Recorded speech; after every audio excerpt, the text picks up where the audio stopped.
Yes, you're listening to Duane Kuiper, that's me, and we're with Jim on bass, whose name is really Ryan. Welcome back to another episode of the Jim on Bass Show. We're here in Scottsdale with the great Duane Kuiper. And Duane, it's great to see you. Thanks for coming on the show. It is great to be here. This is a great time of the year where most people are relaxed, games don't count, but then there's enough players here that spring training means a lot. It depends upon where they're going to go, whether it's in the big leagues or back to the minor leagues. So as relaxing as it is, it's not always relaxing for everybody. Well, being relaxed, you're a grandpa now, right? So that's got to be kind of fun going to a different stage of life and having the grandkids, right? Yeah, they always told me that you're not going to believe what it's like to be a grandparent. And you know what? You just kind of blow it off and say, yeah, whatever. And then when it happens, you realize that these people that told you that were telling the truth. My day revolves around a 4-year-old little girl and a 2-year-old little girl, and whatever they want, they get. Thank goodness that the things that they want aren't very expensive, because if they're a little bit older, they would be a lot different. But anyway, yeah, I love being a grandpa. And I know you have kids, grandkids. You also have fur babies, right? I know Cole and you guys are big animal lovers, right? I inherited 3 cats from my wife, and one's totally blind, one's got one eye and can't hear, and the other one pretty much stays underneath the bed. But they are my 4-legged friends, and I don't really know what I'd do without them. They're a pain. They really are, especially when it comes to the litter box. But yes, we are a pet family, and it's great. I mean, we just don't deserve pets, but they're awesome. Does that come from growing up on a farm? And I was curious, what kind of farm was it? Because I've always heard you grew up on a farm. I'm curious what kind. Yeah, well, yeah, I mean, the animals we had on the farm were a lot different than the animals we have in our homes. But yeah, we always had dogs, and obviously the cats, they are all barn cats. Yeah, it would be tough for me to have a cow because we had lots of cows when we were growing up. But yeah, I'm sure the farm had something to do with the animals, because you're always going to find out that you love those animals, and that just doesn't go away. Well, I always like having guys on and asking about their Callup story or their major league debut. What kind of stands out more for you? Well, look, I was called up I found out when I was in Denver that I was a September call-up in 1974. My debut wasn't that cool. I pinch hit, swung at one pitch, hit into a double play, and I got back to the dugout, and Gaylord Perry said, kid, here in the big leagues, when you hit into a double play, that means you're not 0 for 1, you're 0 for 2.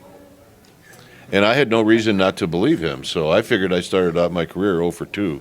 And then fast forward to 11 years later, my last at-bat was an infield hit, which I thought was pretty appropriate for my career. So I've heard you tell stories about playing for Frank Robinson. He sounds like a scary guy to play for. Was he a little intimidating, to say the least? Or? Well, I mean, look, you got to remember, when I played for Frank, he was also a player. So he was a player-manager, which was super unusual. And he demanded that you play the game the way he played it. And Frank wasn't a dirty player, but he played really hard. And that's how he wanted his players to play. And if you didn't, then you would definitely hear about it from him. I love the guy. I really did. And he taught me a lot, and he taught me how to play the right way. I had one experience where I was in the on-deck circle. I was going to hit next, and he was in the dugout, and he said, "I'm going to pinch hit for you." And I said, Who? Who are you going to pinch hit? He goes, "Me." I said, all right, that's good enough for me. When you think back to my dad's favorite player all time is Jack Clark. So I've heard about the Ripper my whole life. Do you have any good memories or stories of playing with Jack? Jack's one of my all-time favorite teammates. I wish I would have played with him a lot longer. Unbelievable talent. Probably underrated as an outfielder. He had a great arm. I think Jack got drafted as a possible pitcher when he got drafted, but he was such a good hitter that you didn't want to waste that ability on going to the mound and only playing every fifth day. Yeah, I mean, if anybody says a bad word about Jack, then, I got a problem with him. And plus, he probably, if you judge a player by how he looks in a uniform, he's probably the coolest guy that I ever saw in a uniform. And you look cool in those orange throwback ones with the cursive on the front. He would look cool in anything. He would look cool in those uniforms from the 20s. He was that good looking of a guy, and he had just the great physical body.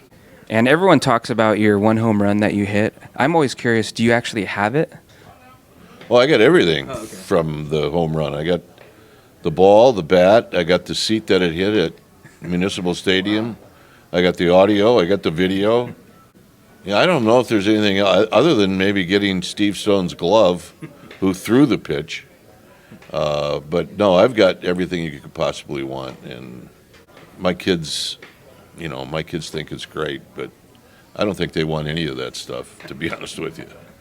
Well, it's kind of cool because, as you know, not all the games are on TV, and that was a Monday night game, right? So to have it on video is kind of a cool souvenir. It was. I wish I could get the whole game. But yeah, no, it was. I think it televised, half the country got a chance to see it. And my dad was traveling from Wisconsin to Florida, and he stopped in a restaurant and watched the game in a bar. So he had a chance actually to see the home run, which was great. So, yeah, a lot of good memories. I mean, more mileage out of one home run than most people out of 100. Well, another funny memory, I was at the A's game last year, and they were playing the Guardians, and I caught an elevator ride with your old roommate, Rick Manning. He had some good things to say about you. Yeah, he's a good guy. I like Rick a lot. I mean, when I played with Rick in Reno, he was 17. Dennis Eckersley was 17, and I was 21. But it seemed like those guys had a better idea what was going on in life than I did, because those guys were coming from, Archie was coming from Niagara Falls, Eck was coming from Fremont, and I was coming from a dairy farm. So, yeah, they actually showed me the ways, and they were younger than I was. Well, when you think about your career, you know how long it took for the Giants to finally win one in 2010, to play for them, to broadcast, and then get to call that final out. That's got to be pretty special for you. Well, I mean, look, as far as broadcasting, I got a chance to call all of those Bonds home runs, and, Will Clark, Matt Williams, those guys are all rookies when I was a rookie broadcaster. But calling 2010 the final out, for me, was the highlight, because it was the first one in Giants history, San Francisco Giants history. So, yeah, that's a moment that I won't soon forget. It was great. Dave Fleming got a chance to call the next one, and John got to call the 2014 one. So all three of us who did play-by-play got a chance to call the final out. And I'm sitting here next to you. I see a tattoo on your wrist.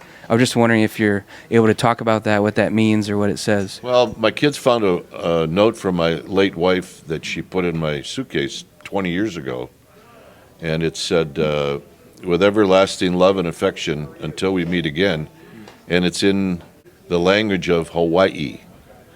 So the tattoo is in her penmanship, and that was the note that she left me. So I thought I'd get a tattoo. My kids think I'm great because I'm in my 70s and I got a tattoo. Now you're extra cool, Extra cool, baby. Well, Duane, it's great to have you on the show. Good to meet you, and thanks for giving me some time. This was fun. All right. Thanks, Jim Ryan.